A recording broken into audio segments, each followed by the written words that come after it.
अंबेडकर का जन्म 14 अप्रैल 1891 को ब्रिटिश भारत के मध्य भारत प्रांत, अब मध्य प्रदेश में स्थित महू नगर सैन्य छावनी में हुआ था।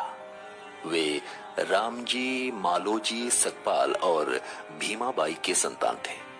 उनका परिवार कबीर पंथ को मानने वाला मराठी मूल का था और वो वर्तमान महाराष्ट्र के रत्नागिरी जिले में आम्बडवे गांव के निवासी थे। रामजी मालोजी सकपाल हिंदू माहर जाति से संबंध रखते थे। वो तब अछूत कही जाती थी और इस कारण उन्हें सामाजिक और आर्थिक रूप से गहरा भेदभाव सहन करना पड़ता था। भीमराव अंबेडकर के पूर्वज लंबे समय से ब्रिटिश ईस्ट इंडिया कंपनी की सेना में कार्यरत रहे थे और उनके पिता रामजी सकपाल भारतीय सेना की महू छावनी में सेवारत थे तथा यहाँ काम करते हुए वे सूबेदार के पद तक पहुंचे थे। उन्होंने मराठी और अंग्रेजी में औपचारिक शिक्षा प्राप्त की थी। अपनी जाति के कारण बालक भीम को सामाजिक प्रतिरोध का सामना करना पड़ रहा था। विद्यालय पढ़ाई में सक्षम होने के बावजूद छात्र भीमराव को छुआछूत के कारण अनेकों प्रकार की कठिनाइयों का सामना करना पड़ता था। रामजी आम्बेडकर ने सन 1898 में जीजाबाई से पुनर्विवाह कर लिया। 7 नवंबर 1900 को रामजी सकपाल ने सातारा के गवर्नमेंट हाई स्कूल में अपने बेटे भीमराव का नाम भीवा रामजी आम्बडवेकर दर्ज कराया। भीवा उनके बचपन का नाम था। अंबेडकर की मूल उपनाम सकपाल की बजाय आम्बेडवेकर लिखवाया था, जो कि उनके आम्बेडवे गांव से संबंधित था, क्योंकि कोंकण प्रांत के लोग अपना उपनाम गांव के नाम से रखते थे। अतः अंबेडकर के आम्बेडवे गांव से आम्बेडवेकर उपनाम स्कूल में दर्ज करवाया गया। बाद में देवरुखे ब्राह्मण शिक्षक कृष्ण महादेव आम्बेडकर, जो उनसे विशेष स्नेह रखते थे, उनके नाम से आम्बेडवेकर हटाकर सरल अंबेडकर उपनाम जोड़ दिया। तब से आज तक वे अंबेडकर नाम से जाने जाते हैं।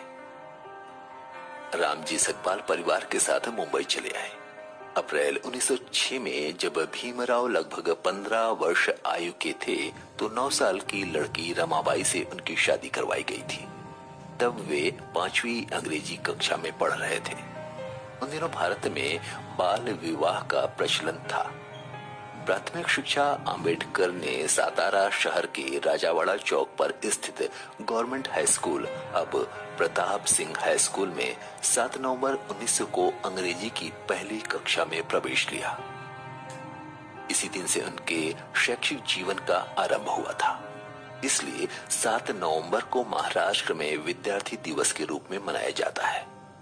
उस समय उन्हें भिवा कहकर बुलाया जाता था। स्कूल में उस समय भीवा रामजी आम्बेडकर, ये उनका नाम उपस्थित पंजिका क्रमांक 1914 पर अंकित था। जब वे अंग्रेजी 4th कक्षा की परीक्षा उत्तीर्ण हुए, तब क्योंकि ये अछूतों में असामान्य बात थी, इसलिए भीमराव की इस सफलता को अछूतों के बीच और सार्वजनिक समारोह में मनाया गया और उनके परिवार के मित्र एवं लेखक दादा केलुस्कर द्वारा खुद की लिखी बुद्ध की जीवनी उन्हें भेंट दी गई। इसे पढ़कर उन्होंने पहली बार गौतम बुद्ध व बौद्ध धर्म को जाना एवं उनकी शिक्षा से प्रभावित हुए। 1907 में भीमराव ने अपनी मैट्रिक परीक्षा उत्तीर्ण की और अगले वर्ष भीमराव ने एल्फिस्टन कॉलेज में प्रवेश किया, जो कि बॉम्बे विश्वविद्यालय से संबद्ध था। इस स्तर पर शिक्षा प्राप्त करने वाले अपने समुदाय से भीमराव पहले व्यक्ति थे। 1912 तक उन्होंने बॉम्बे विश्वविद्यालय से अर्थशास्त्र और राजनीतिक विज्ञान में कला स्नातक प्राप्त की और बड़ौदा राज्य सरकार के साथ काम करने लगे। उनकी पत्नी ने अभी अपने नए परिवार को स्थानांतरित कर दिया था और काम शुरू किया। जब उन्हें अपने बीमार पिता को देखने के लिए मुंबई वापस लौटना पड़ा, जिनका 2 फरवरी 1913 को निधन हो गया। 1913 में अंबेडकर 22 साल की आयु में संयुक्त राज्य अमेरिका चले गए जहां उन्हें सयाजीराव गायकवाड़ द्वारा स्थापित एक योजना के तहत न्यूयॉर्क शहर स्थित कोलंबिया विश्वविद्यालय में स्नातकोत्तर शिक्षा के अवसर प्रदान करने के लिए 3 साल के लिए $11.50 प्रति माह बड़ौदा राज्य की छात्रवृत्ति प्रदान की गई थी। वहां पहुंचने के तुरंत बाद वे लिविंगस्टन हॉल में पारसी मित्र नवल भातीना के साथ बस गए।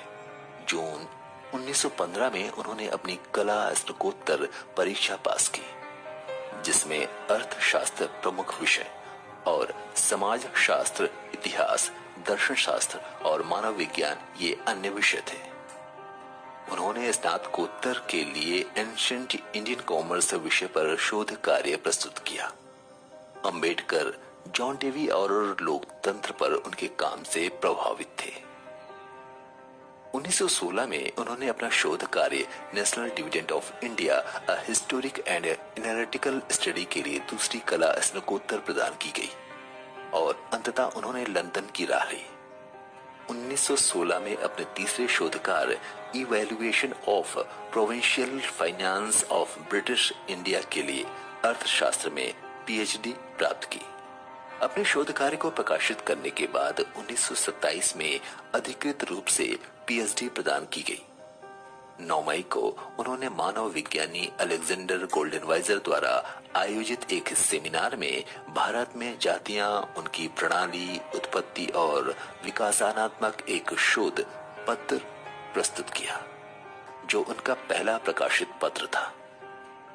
3 वर्ष तक की अवधि के लिए मिली हुई छात्रवृत्ति का उपयोग उन्होंने केवल 2 वर्षों में अमेरिका में पाठ्यक्रम पूरा करने के लिए किया और 1916 में लंदन गए।